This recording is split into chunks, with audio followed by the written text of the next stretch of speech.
RCR, la red que comunica y une al Perú.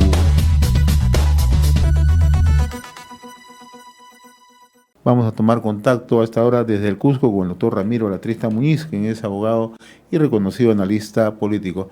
Doctor Ramiro Alatrista, qué gusto saludarlo. Gracias por atender la comunicación con RCR, Red de Comunicación Regional. Buenos días, muy amable. Muy buenos días, ante todo agradecido por permitirme compartir con tu audiencia temas de relevancia nacional y que creo que son importantes que también tengan una reflexión desde el interior del país. En efecto, es la característica de RCR de echarle una mirada cómo se ve desde el interior del país, cuál es la percepción, ¿no?, de los analistas, los referentes de opinión. ¿Cómo está observando usted la composición del nuevo gabinete que encabeza Aníbal Torres Vázquez, ¿no? Ayer lo hemos escuchado, un tono moderado, más morigerado, ¿no?, pero ya hay cuestionamientos en curso, ¿no? Bueno, en primer lugar creo que lamentamos que el presidente Castillo una vez más incumpla su palabra. Anunció que iba a ser un nuevo gabinete democrático, de ancha base y participativo. Nada de eso ha ocurrido. Han ratificado a 12 ministros, han cambiado a 6, pero lamentablemente nos damos cuenta que el presidente Castillo parecería que lo único que quiere es garantizar votos en el Congreso para evitar una vacancia. Y esos votos en el Congreso que tanto necesita justamente vienen de Perú Libre, y por eso se han incorporado 3 militantes de Perú Libre a este nuevo gabinete.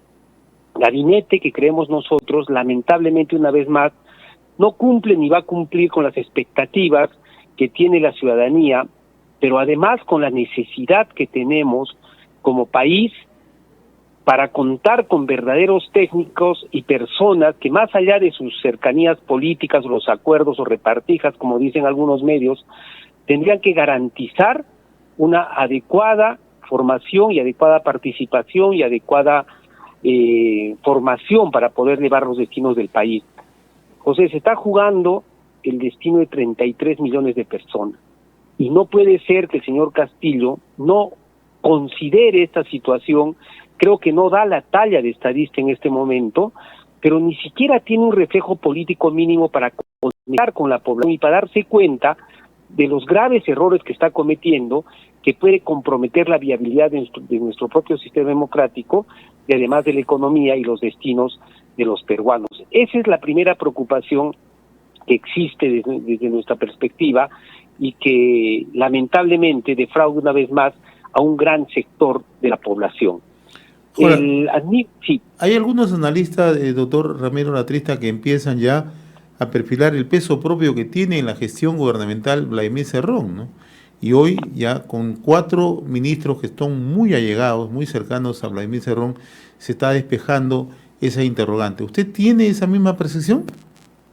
Definitivamente, José, en este nuevo gabinete se nota que quien ha avanzado mucho es Perú Libre, y especialmente el señor Cerrón. El señor Cerrón que está condenado por corrupción, y hay que decirlo claramente, más allá de que sea líder de un partido político y que la democracia permite la actuación de los líderes en nuestro país, el señor Vladimir Cerrón está condenado por corrupción en su actuación como expresidente o como presidente del gobierno regional de Junín. Entonces, es una persona altamente cuestionada.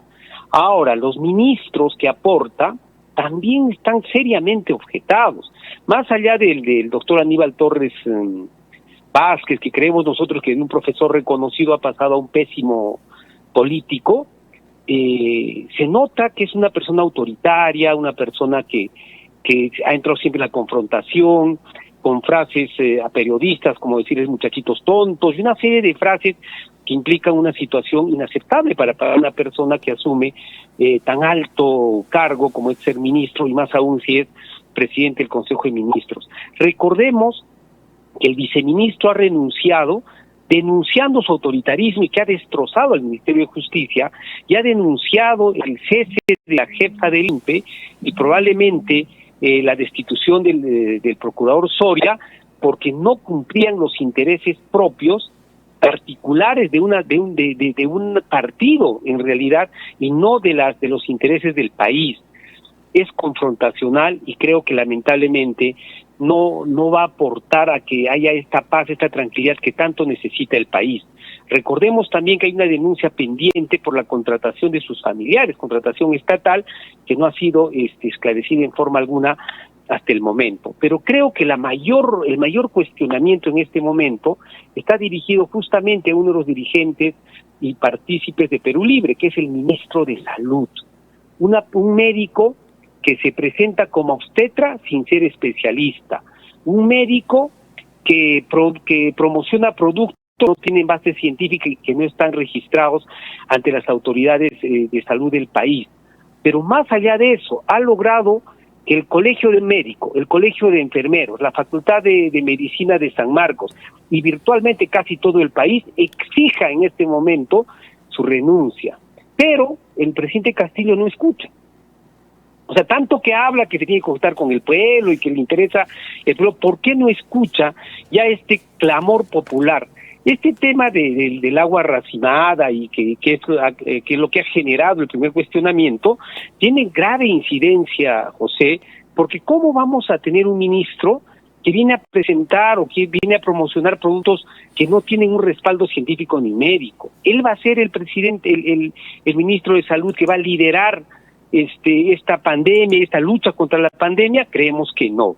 Definitivamente el expresidente Sagasti, exministros de salud, y creo que casi todo el sector de salud está en contra de este nombramiento de este ministro de salud que viene de las filas de Perú Libre. Lo mismo pasa con el ministro de Justicia, un ex juez bastante cuestionado, que visitó al presidente Castillo 12 veces en el mes de diciembre y que afronta serias investigaciones ante la OJMA porque aparentemente habría liberado a investigados por narcotráfico, ¿no? Y ahora se denuncia que estaría defendiendo a violadores, situación que nosotros no compartimos porque la profesión se tiene que ejercer y todo el mundo tiene derecho a la defensa, pero cada ministro que aporta Perú Libre es seriamente cuestionado. Podemos hablar del ministro de Defensa, podemos hablar del ministro de la Mujer, podemos hablar de casi todos los ministros. Creo que son muy pocos los que podrían salvar la valla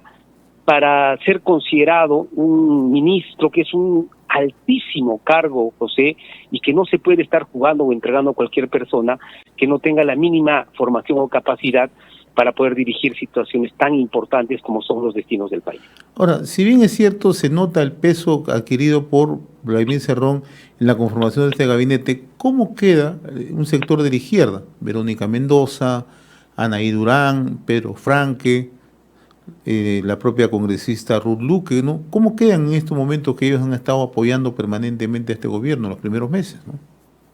Bueno, yo creo que la izquierda caviar, como le conocen, una izquierda moderada, ha quedado debilitada frente a este cogobierno que hacía con el presidente Castillo, pero tampoco ha aportado grandes líderes o grandes profesionales que puedan aportar con la gobernabilidad y con técnicos que puedan aportar en sus sectores como ministros. Lamentablemente, y esa es una situación que nos llama la atención, es por qué la izquierda no llama a sus verdaderos profesionales que existen, reconocidos, personas de izquierda, profesionales, técnicos que podrían colaborar desde esa visión, porque yo sí creo que tiene que haber una cierta orientación de aquel que ganó las elecciones, pero no tiene por qué elegir solamente a aquellos que tienen cercanía al partido político de turno, sino más bien en base a obviamente a su formación y a todo aquello que pueda aportar. Conozco y sabemos a nivel nacional que existen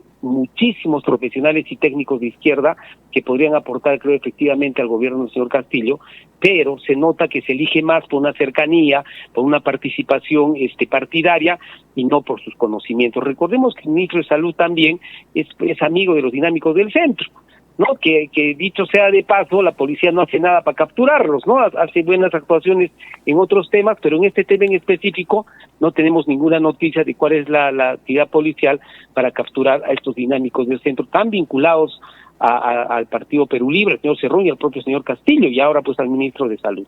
Ahora, ¿cómo ve usted la relación de inmediato entre el Ejecutivo Legislativo con la presencia de Aníbal Torres y además también con la presencia muy activa de la presidenta del Congreso de la República, ¿no? Que tienen posiciones totalmente divergentes, ¿no?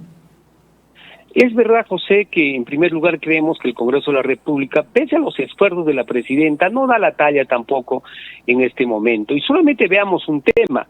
El ministro Juan Francisco Silva, que tiene serios cuestionamientos, pero serios cuestionamientos, no tiene ninguna capacitación para poder liderar el Ministerio de Transportes y que tiene sus multas por conducir una combi sin glicé, sin autorización, etcétera, no logra pasar el control político que tendría que hacer el Congreso en este tema, porque las fuerzas políticas en el Congreso están pensando más en otros temas de interés partidario que en los intereses del país, y eso es lamentable, José. Pero creo que la presencia de Aníbal Torres no va a colaborar para mejorar la relación entre el Ejecutivo y el Congreso de la República por el carácter autoritario y controversial del abogado Aníbal Torres Vázquez. Creemos que no va a lograr, es probable que no logre que se le dé el voto de confianza, lo cual generaría una situación de bastante incertidumbre, porque una negación más de este voto de esta solicitud de confianza, y el presidente Castillo podría cerrar el Congreso bajo un esquema constitucional que algunos dicen que estaría buscando para poder garantizar una permanencia, porque en el esquema actual no creo que se mantenga el presidente de la República por mucho tiempo. Finalmente, ayer conversaba con el director del Centro de Análisis Político de la Universidad Santa María de Arequipa, el doctor Anthony Medina, ¿no? Y él en su análisis explicaba que el presidente Pedro Castillo está alejado ciertamente de la población, ¿no? No tiene una conectividad, ¿no? A pesar que logró importantes bolsones, sobre todo en el sur del país, en la sierra sur del país y en la zona centroandina. ¿Usted tiene esa misma percepción? ¿Castillo ha hecho muchas promesas y estas promesas son incumplidas al momento? Nosotros creemos que en realidad el presidente Castillo no ha cumplido con las promesas que ha dado para lograr los votos en el sur del país. Aún mantiene un cierto apoyo que en las últimas encuestas decían que estaba alrededor del 40%. Sin embargo, ya se nota en el sur del país esta desazón por estas medidas tan desacertadas del presidente Castillo, y ya la población del sur empieza a sentir que quizás se equivocó en elegir al profesor, al representante del interior del país, que fue un cuentazo, porque en realidad ha habido mucha gente del interior del país que incluso ha llegado a ser presidente del país, pero que lamentablemente en este momento las malas decisiones del presidente Castillo está generando que poco a poco pierda también el apoyo en estas zonas del sur y el centro del país. Doctor Ramiro Alatrista Muñiz, como siempre muy reconocido por esta comunicación con RCR, Red de Comunicación Regional. Ha sido un gusto dialogar con usted, muy amable. RCR, la red que comunica y une al Perú.